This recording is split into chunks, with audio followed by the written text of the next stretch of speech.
കഥയെഴുത്തുകാരനാ. ഓഹോ, അങ്കിളിനെ ഒന്ന് പരിചയപ്പെടാൻ വന്നതാ. അങ്കിൾ ഒരുപാട് അനുഭവങ്ങളുള്ള ആളല്ലേ? പിന്നെ പല അനുഭവങ്ങളുടെയും പാട് മുഖത്തുണ്ട്. എന്റെ ഒരു അനുഭവം മതി നിനക്കൊരൊന്നൊന്നര കഥ എഴുതാനുണ്ടാകും. അത്തരം 100 അനുഭവങ്ങളാ കിടക്കുന്നത്. അതെ, കരിവാളിച്ച് കിടക്കുന്നത്. ഉദാഹരണത്തിന് ഞാൻ സൈന്യത്തിലായിരുന്നപ്പം ഉണ്ടായിരുന്നൊരു അനുഭവം പറയാം. തുരപ്പന്മാർ കാട് കീഴടക്കുമെന്ന ഘട്ടം വന്നപ്പോൾ രാജാവ് എന്നെ നിയോഗിച്ചു തുരപ്പന്മാരെ തുരത്താൻ. എന്നിട്ട് എനിക്ക് ഭയങ്കര തടിയാ. ഞാൻ തുരപ്പൻ കോളനിയിലോട്ട് ചെന്നു. ആരും അനങ്ങരുത്. വന്നിരിക്കുന്നത് ദുർബലനാണെന്നറിഞ്ഞ് അവർ പേടിച്ച് വിറച്ചു. ഈ കാട് വിട്ടു പോവാൻ 5 മിനിറ്റ് സമയം തരാം. ഞാൻ 10 വരെ എണ്ണും. ബാക്കി ഞാൻ പറയാം. നീയോ?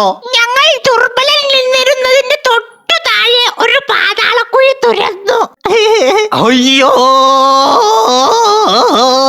10 എണ്ണി തീർന്നതും ദുർബലൻ പാതാളത്തിൽ. അങ്ങനെ യുദ്ധം തീർന്നു.